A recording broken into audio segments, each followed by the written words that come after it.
नमस्कार.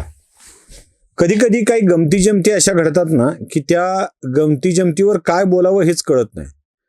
मनाला प्रश्न पडतो की या लोकांना हे सगळं कसं काय जमू शकतं बुवा.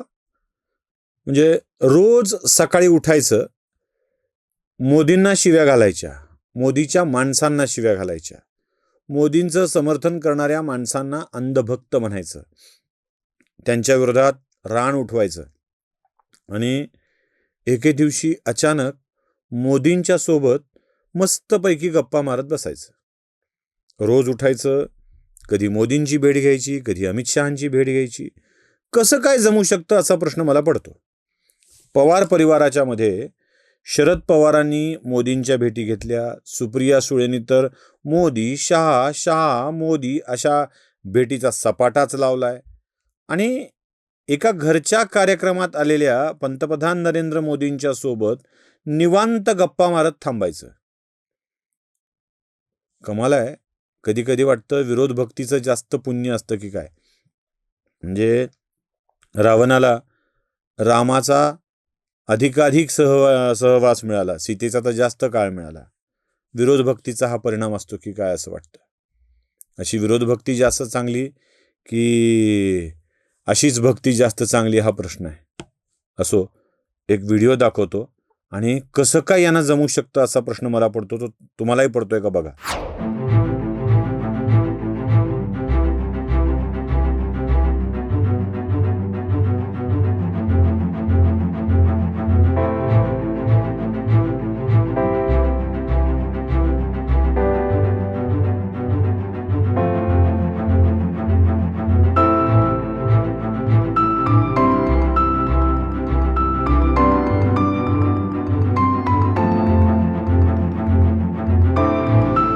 पाहिलं, शरद पवारांच्या घरी आयोजित केलेल्या रिसेप्शनच्या कार्यक्रमाला पंतप्रधान उपस्थित राहतात आणि पंतप्रधानांच्या सोबत रोहित पवार गुलुगुलू गप्पा मारताना दिसतात. बाहेर मोदींना शिव्या आणि आत मात्र गुलुगुलू गप्पा.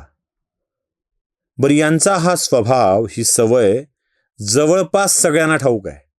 जवळपास सगळ्यांना ठाऊक आहे. काय गंमत अशी आहे की ते मनोज जरांगे आंदोलन करतायत आणि मनोज जरांगे बहुतांश ओबीसी आणि नॉन मराठा नेत्यांची पार उद्धरून काढतायत. म्हणजे फडणवीसांची आई काढायची, चिन्ना टन्ना काढायचा, आईचा नवरा काढायचा, बावनकुळेंच्या आईनं दूध कसं पाजवलं असेल चर्चा करायची, देवेंद्र, दरेंदर, बावनकुळ्या, धन्या, छग्या, अजून काय हाक्या, अशी सगळी शब्द वापरायची आणि त्याला बातमी प्रसिद्धी खूप मिळते. पण याच मनोज जरांगेंनी रोहित पवारांची सुद्धा आणि शरद पवारांची सुद्धा काय उद्धरली आहे ना, त्याच्या कोणी चर्चा करत नाही, अजिबात करत नाही. पण मी तुम्हाला ते दाखवतोय. का बरं दाखवतोय की हे कळलं पाहिजे, जगाला समजलं पाहिजे की जरांगेंनी शरद पवार आणि रोहित पवारांचा सुद्धा उद्धार केलेला आहे. नेमका याच मुद्द्याला घेऊन केलाय बरं का. म्हणजे तुम्हाला वाटेल की संबंध नाही आहे काही, उगाच दोन गोष्टी जोडल्यात का, तसं नाही आहे. मला जसा प्रश्न पडलाय ना तसा प्रश्न जरांगेंना सुद्धा पडलाय. जमतं कसं यांना. म्हणजे एक तर ते रोहित पवार पंढरपुरात उपोषणाला बसले, त्याच्यावर उपोषण करणं ही सोपी गोष्ट नाही, त्रास होतो, हे जरांगेंनी रोहित पवारांना तोंडावर सुनावलं. बघा, चर्चेला जावं, उपोषण लय करू नका, लय बेकार आहे उपोषण. तुम्हाला काय सांगा भाऊ, तुम्हाला आता कळन. आता तुम्ही बसलात ना, तुम्ही एक 2-1 महिन्याने मला फोन केला करा, परदेशी गेलता ना तसा 2-1 महिन्याने करा. तुम्ही म्हणते ना यायली उगच बसलोय, तिच्या यायला वैतागच झालं. कारण चांगल्याच चांगल्याच्या बरगाड्या मोडा त्या भाऊ, लय बेकार आहे. इतकी प्रचंड आग होती, इतकं अवघड आहे, माहिती हाडकं ना हाडकं पूर्ण ढिसूळ झाली. पाहिलं. आता पुढचा मुद्दा येतो, तो म्हणजे तुम्हाला उपोषण करण्याची गरज नाही हे जरांगे सांगतात. तुमचे आजोबा शरद पवार मोदींच्या ग्लासानं पाणी पितात. ते मोदींनी ग्लास भरून पाणी दिलं नव्हतं शरद पवारांना, मोदींनी आणून बसवलं होतं, हात दिला होता, सन्मान दिला होता. मोदी सन्मान देतात तो. म्हणजे माझं तर स्पष्ट मत आहे. म्हणजे विरोध भक्ती हा जो मुद्दा मांडला ना सुरुवातीला, तसा नाही आहे. म्हणजे मोदींना विरोध करून मोदींचा लक्ष वेधण्याची गरज नाही आहे. जोपर्यंत मला माझ्या आयुष्यात मोदी कोण सुशील कुलकर्णी म्हणून भेटायला बोलवणार नाहीत, तोपर्यंत आपल्याला बऱ्या वाटणाऱ्या नेत्याचा चेहरासुद्धा पाहायचा नाही हे आपण ठरवलं आहे प्रत्यक्ष जाऊन. त्या दिवशी भेटू ज्या दिवशी ते बोलवतील. पण मोदींच्या सोबत मोदींच्याकडून सन्मान घ्यायचा, मोदींना अजिबात सन्मान द्यायचा नाही, त्यांना वारंवार भेटायचं. याच्यावर जरांगेंनी बरंच काही बोललेलं आहे, बरंच काही. ऐका की. आईला पण मग एक प्रश्न आहे राव, तुम्हाला उपोषणला बसायची वेळच नाही यायला पाहिजे. मोदी साहेब पवार साहेबाला तांब्या भरून पाणी देते.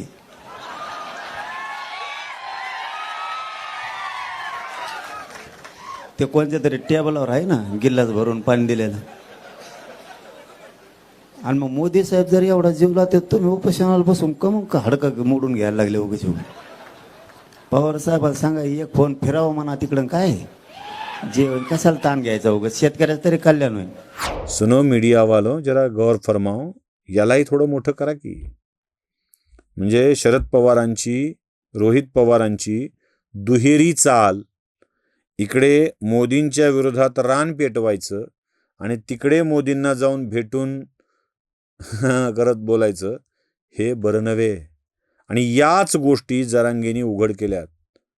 रोहित पवारांच्या परिवाराचा दुटप्पेपणा उघड केलाय. मी परिवार शब्द वापरतोय. कुणाची आई नाही काढली, कुणाचा बाप नाही काढला, कुणाच्या आईचा नवरा नाही काढला, कुणाचं काय नाही काढलं.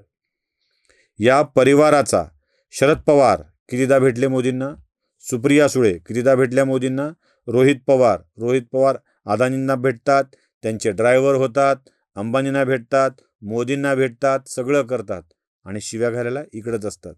नेमका हा दुटप्पीपणा जरांगेंनी उघड केला होता आणि मग त्याची मात्र बातमी कोणी करत नाही. कारण जरांगेंनी साहेबाची काय ऊर्जा आहे याची बातमी होते आणि जरांगेंनी शरद पवारांची काय उद्धरली आहे, रोहित पवारांची काय उद्धरली आहे त्याची बातमी मात्र होत नाही. जरांगेंनाच रोहित पवारांच्या या दुटप्पीपणाचं मर्म कळलेलं आहे, म्हणून त्यांनी पंढरपुरात ते बोलून दाखवलं आणि इकडे रोहित पवारांनी नेमकी तीच कृती केली. नमस्कार.